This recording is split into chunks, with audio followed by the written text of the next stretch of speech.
She has her dessert. Popsicle.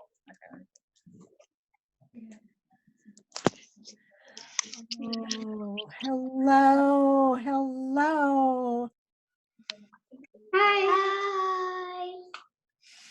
Hi. Hi. Oh, looks like you guys have a lovely dinner. What are you having for dinner, Contreras family? We're having macaroni and cheese and dynamite apples. Oh, that sounds so good. Hi, Ian. How are you? Ian, say hi. Oh my gosh. Okay. He's a little shy if you can. That's okay. Say hi. Wow. Hello. Hi, Esme. How are you doing?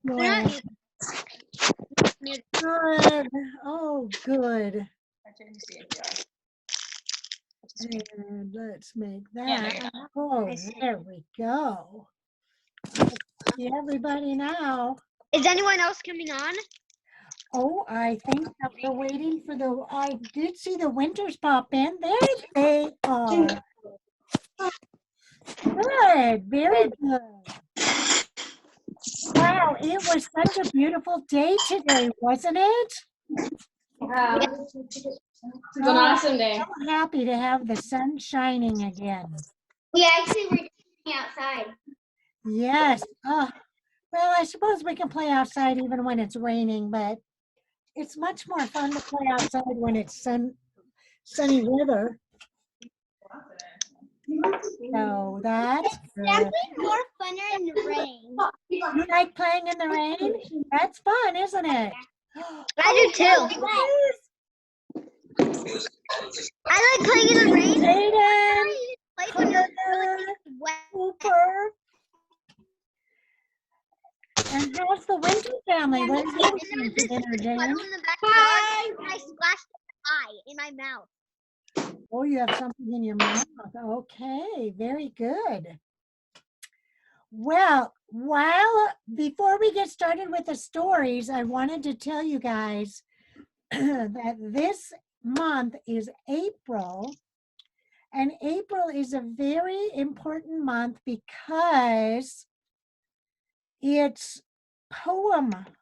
poetry month. And on April 30th, that's almost the last day. Are they 30 days in April or 31? I can't remember. We're going to have a poetry tea. We're going to do a Zoom poetry time.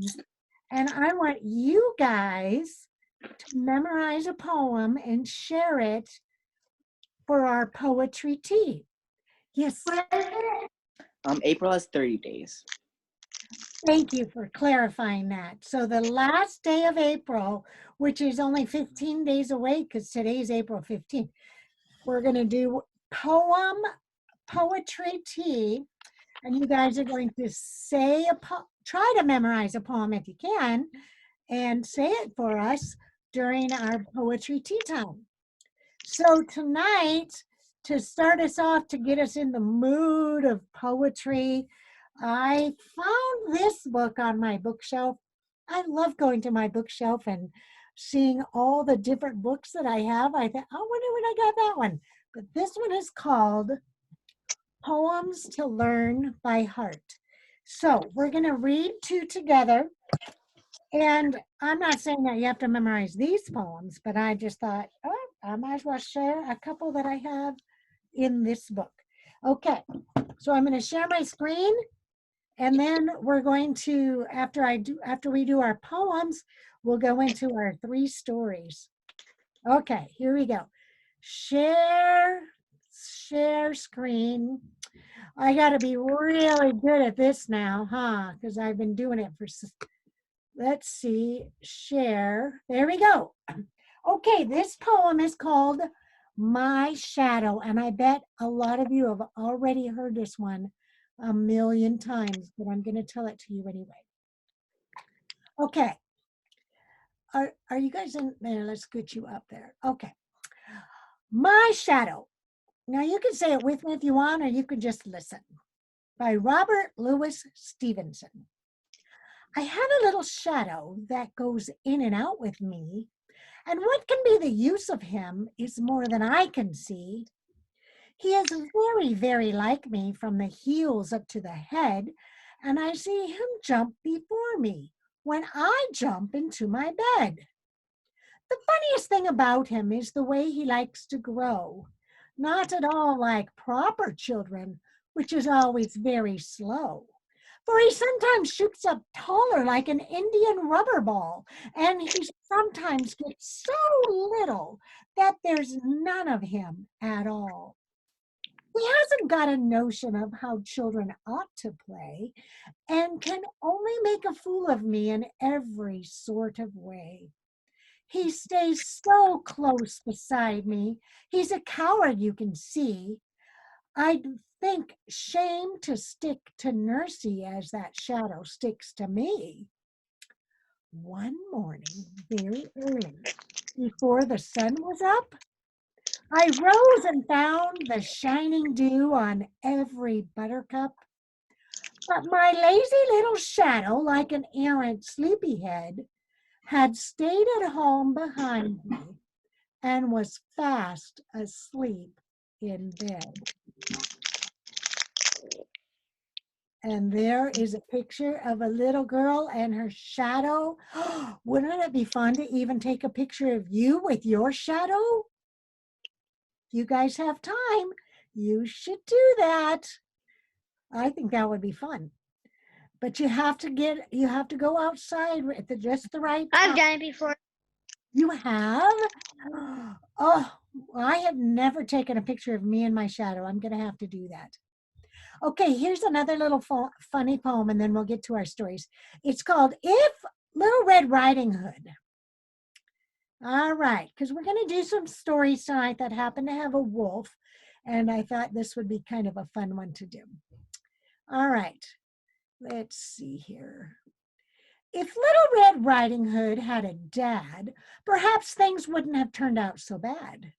He'd have taught her the useful things a dad can teach you, like the difference between grandma and a wolf who'll eat you. He'd have brought her 2 photographs to let her see how completely different 2 things can be. He'd show her a picture of his kindly old mother and say, Grandma's one thing, a wolf is another. Grandma wants to hug you and give you a kiss. A wolf wants to eat you, and he looks like this. Big teeth, big ears, and plenty of fur. Now, look at your grandma. Does a wolf look like her? Your report card was great. I know you're smart, so it shouldn't be hard to tell them apart. Now, please, get to Grandma's before it's dark. Don't go through the forest, stay out of the park, and don't stop to talk to any wolves you meet. And don't wear that red thing when you walk down the street.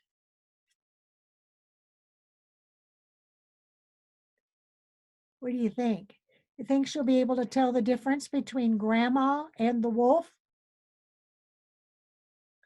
I think so. How fun. Okay. Okay. Are you ready for our stories? Here we go. Let's see. Which one are we going to do? I need this moved down. It could, let's start with wolf. I think this will be a fun one. Okay. Are you ready? This is called Wolf, and can you guess what it's going to be about? Wolves, yes. That's what you were going to say, isn't it? All right, everybody, Wolf. This story is by Becky Bloom.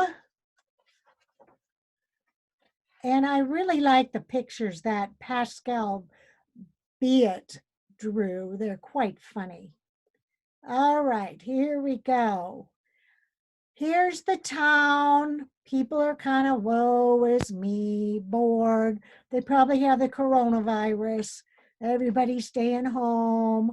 And there's the wolf walking through town, not sure what to think of things, just wah, wah, wah. Wolf, there he is. Bleh. Okay. After walking for many days, a wolf wandered into a quiet little town. He was tired and hungry. His feet ached, and he had only a little money that he kept for emergencies. Then he remembered. There's a farm outside this village, he thought. I'll find some food there.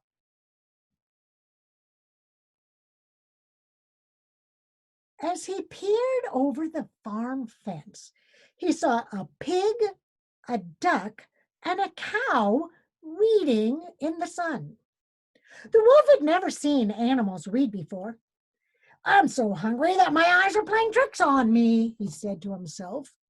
But he really was very hungry, and he didn't stop to think about it for very long. The wolf stood up tall and took a deep breath and leaped at the animals with a howl. Whoa!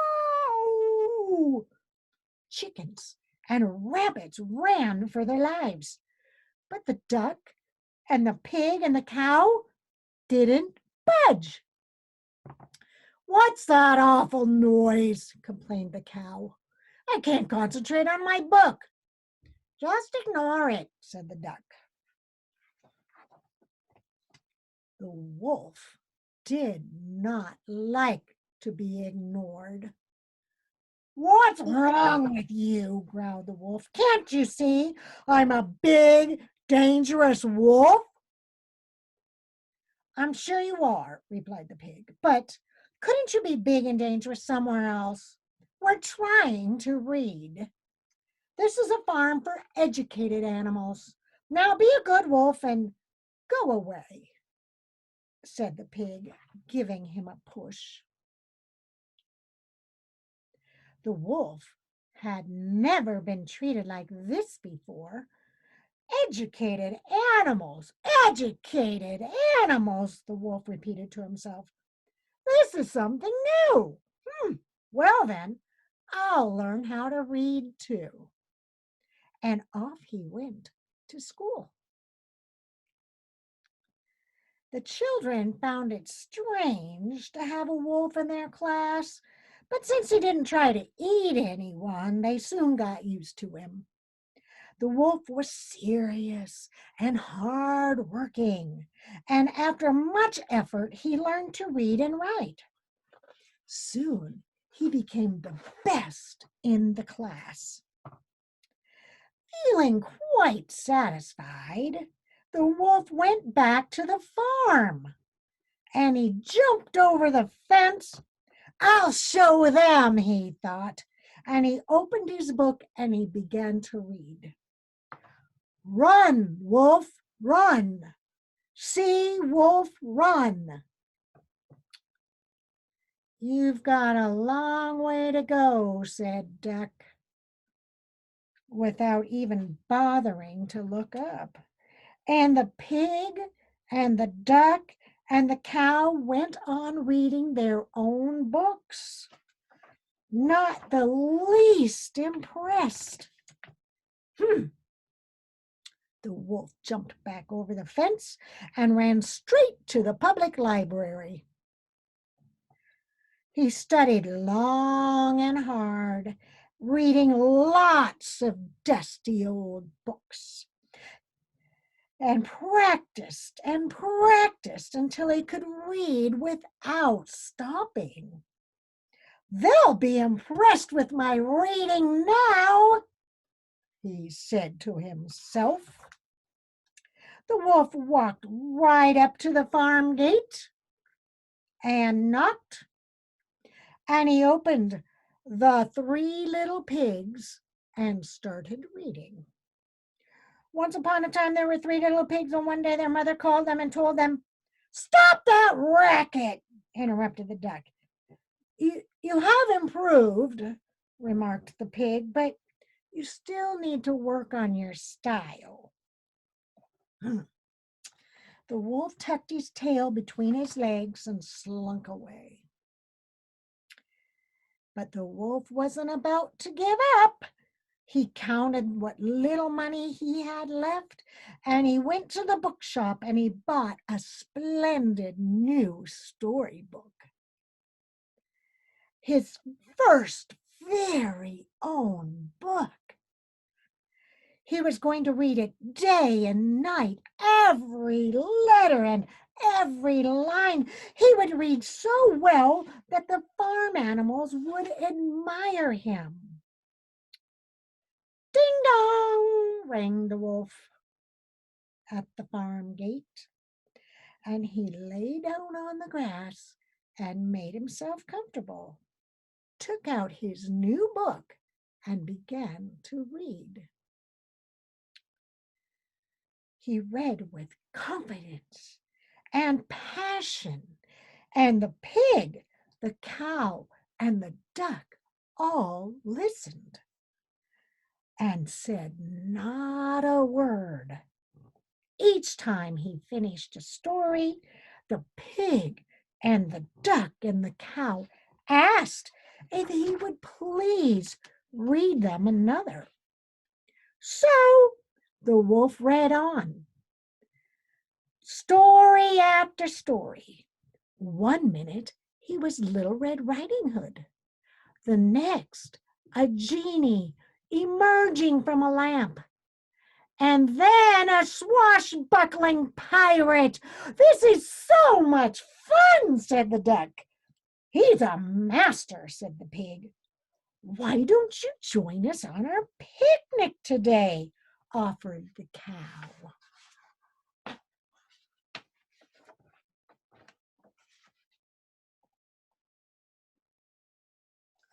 And so they all had a picnic. The pig, the duck, the cow, and the wolf. They lay in the tall grass and told stories all the afternoon long. We should all become storytellers, said this cow suddenly. We could travel around the world, added the duck. We can start tomorrow morning, said the pig. The wolf stretched out on the grass. He was happy to have such wonderful friends. And now, look at all the people in town. No more coronavirus for them. Okay, wasn't that fun? That one's called Wolf. Now, this next one I'm going to read you also has wolf in the title, but it's called The Boy Who Cried Wolf. Have any of you heard this one before? I bet you have. Let's see, I got to go over here to this right here. The Boy Who Cried Wolf. Now, the pictures are done by Boris Kulikov, and I think he did a lovely job on the pictures too. I just love looking at pictures in these books. Aren't they so fun? Okay, here we go. There was once a shepherd. I am so bored, he thought. All day long, all I do is watch sheep. All the sheep do is eat. Not only that, all they say is bah, much, much, much, bah, answered the sheep. Nothing ever happens here. None of my friends come to play. I am the most bored boy in the world, thought the shepherd. Much, much, much. Ah, answered the sheep. I wonder if sheep ever get bored, he thought.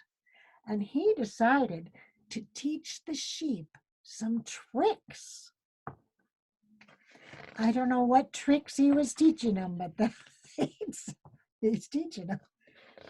He expected that the sheep would be happy to learn, but none of them seemed interested. Much. Bah! The sheep protested. What I need is a little excitement, said the shepherd. Well, what would be exciting? I know. The shepherd boy jumped up from under his tree in the pasture and he ran all the way into town yelling, "Wolf! Wolf! Wolf! There's a sheep after my wolf!" All of the townsfolk came running as fast as they could, so they could help the shepherd boy protect his sheep. They looked everywhere for the wolf.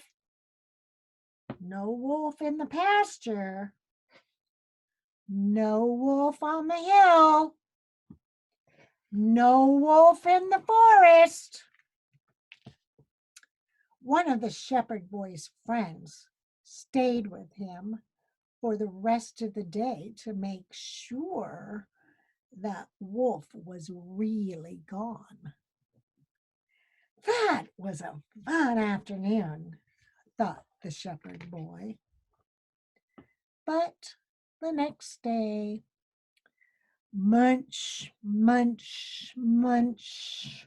Bah! Life in the pasture was back to boring. So the shepherd boy jumped up from under his tree in the pasture and ran into the town crying, "Wolves, wolves, wolves! There are 2 wolves after my sheep!" And just like the day before, the townspeople came running lickety-split to help the shepherd boy protect his sheep. And just like the day before, they looked for wolves everywhere. No wolves in the pasture, no wolves on the hill, no wolves in the forest. They must have run away, the shepherd boy explained.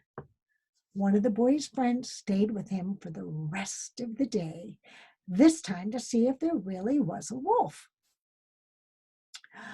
This was another fun afternoon, thought the shepherd boy, after his friend had left.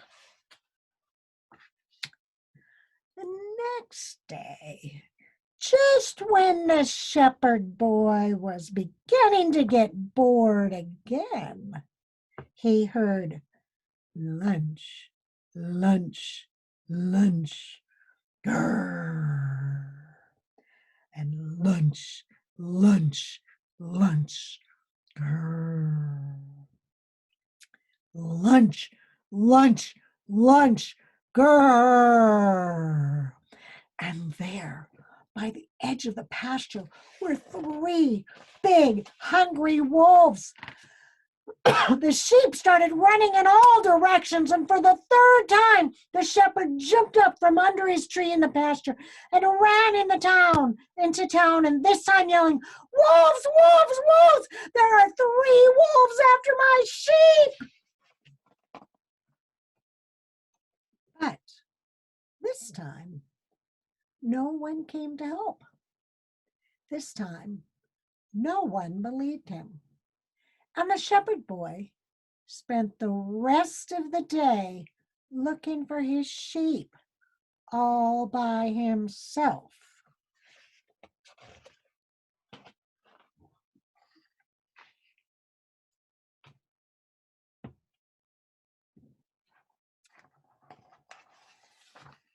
Wasn't that a fun story?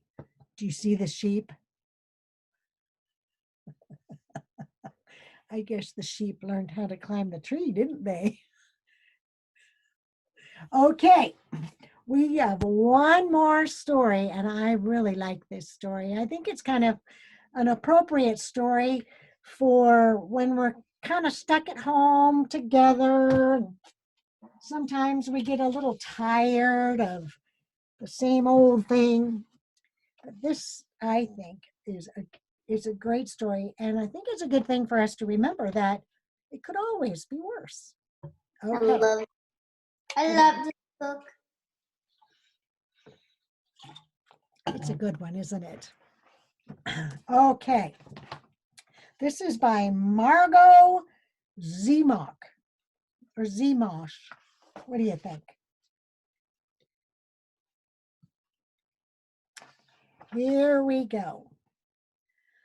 Once upon a time, in a small village, a poor, let me scoot this down just a little bit.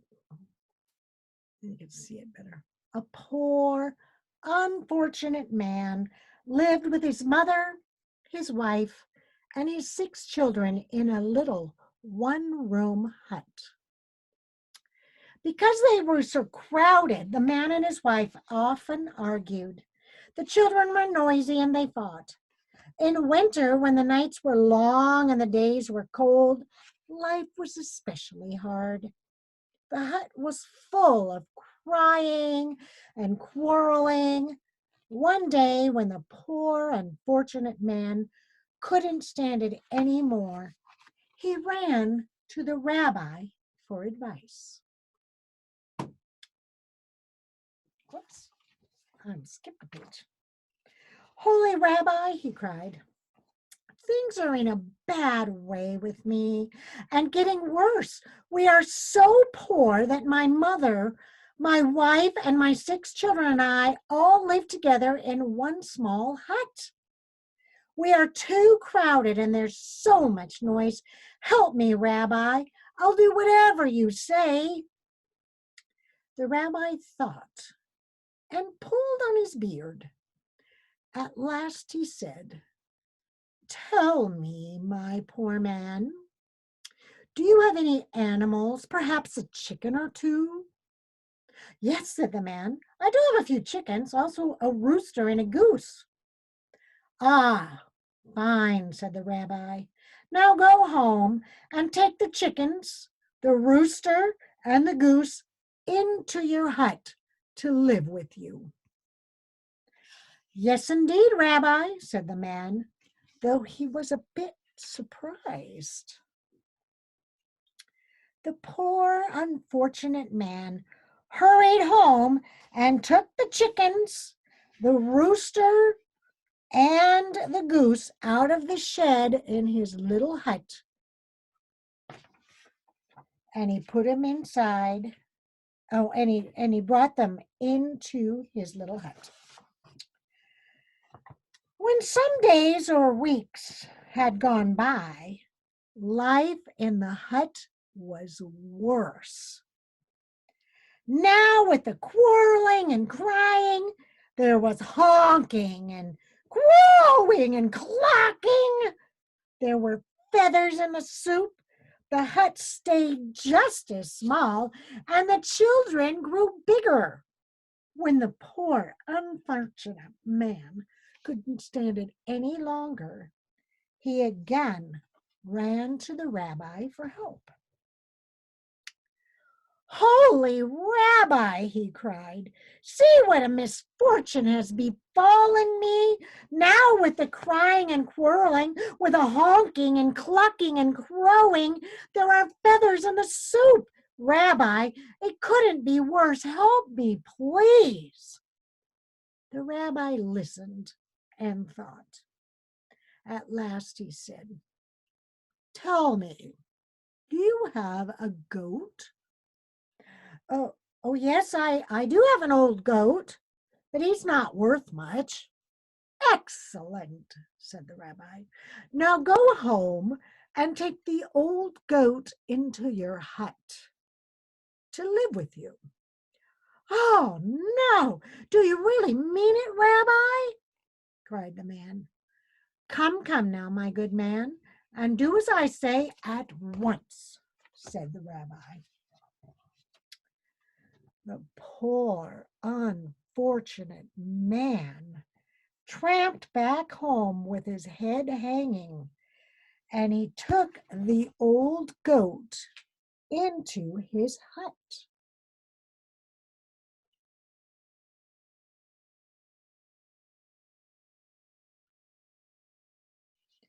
When some days or weeks had gone by, life in the little hut was much worse. Now, with the crying and the quarreling, the clucking, the honking, and the crowing, the goat went wild, pushing and butting everyone with his horns. The hut seemed smaller, and the children grew bigger. And when the poor, unfortunate man couldn't stand it another minute, he again ran for the rabbi. Holy Rabbi, help me, he cried. Now the goat is running wild. My life is a nightmare. The rabbi listened and thought, and at last he said, Tell me, my poor man, is it possible that you have a cow? Young or old doesn't matter. Yes, Rabbi, it's true, I have a cow, said the poor man fearfully.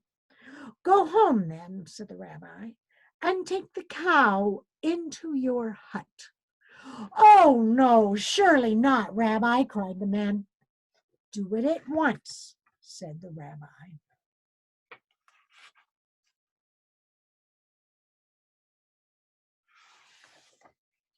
The poor, unfortunate man trudged home with a heavy heart and took the cow into his hut. Is this rabbi crazy? He thought.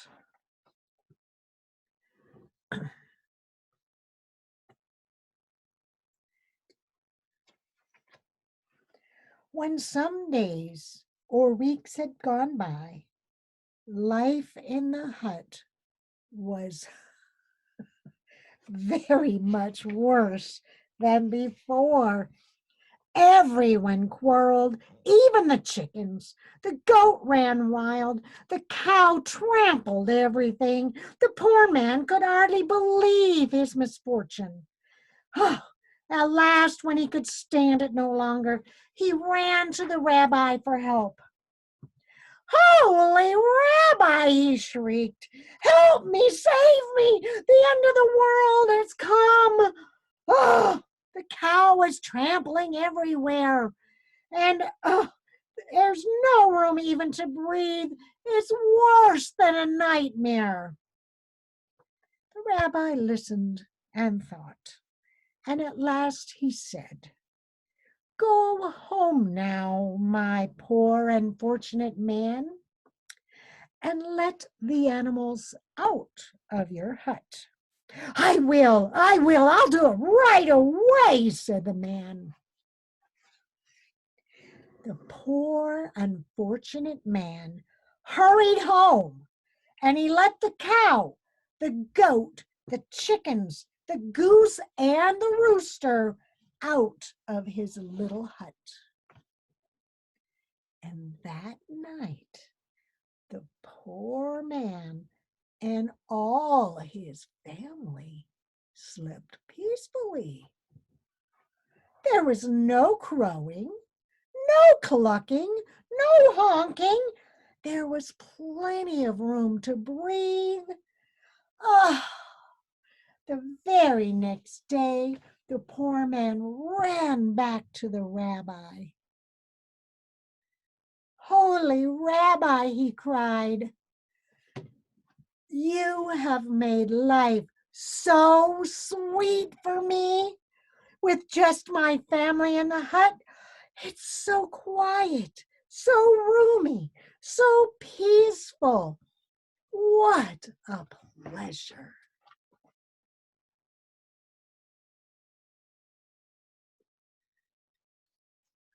Wasn't that such a fun story?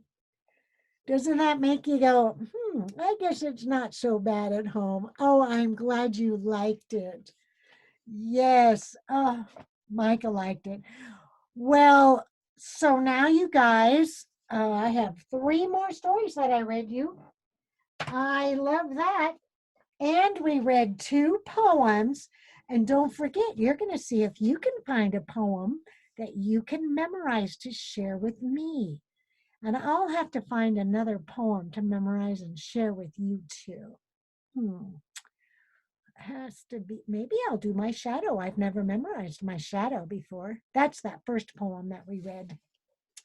All right, my little chickadees, I'm gonna let you go. Thank you so much for letting me read to you. It's just so fun for me to be able to do. Thank you so much. Oh, you betcha.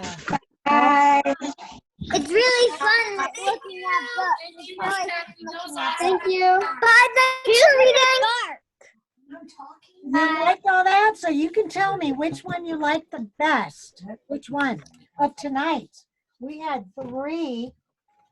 The boy. It's probably the wolf and the This wolf. one?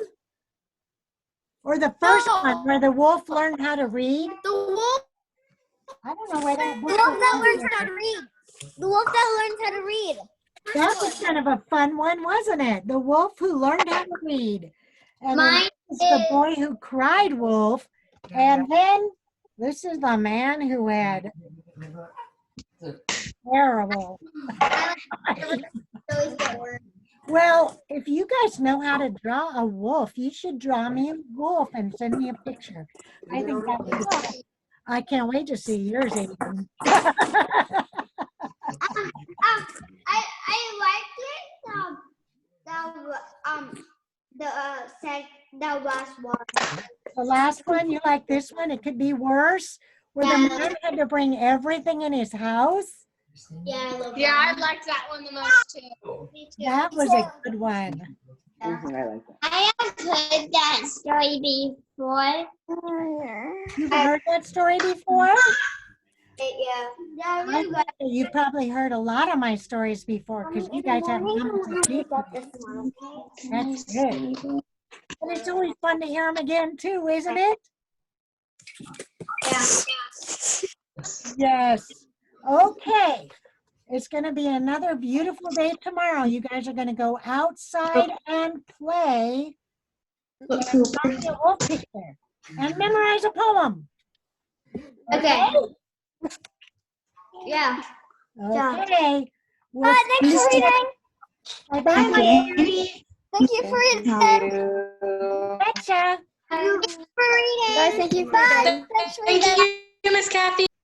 Bye-bye. Thank you. Bye. Bye. Bye.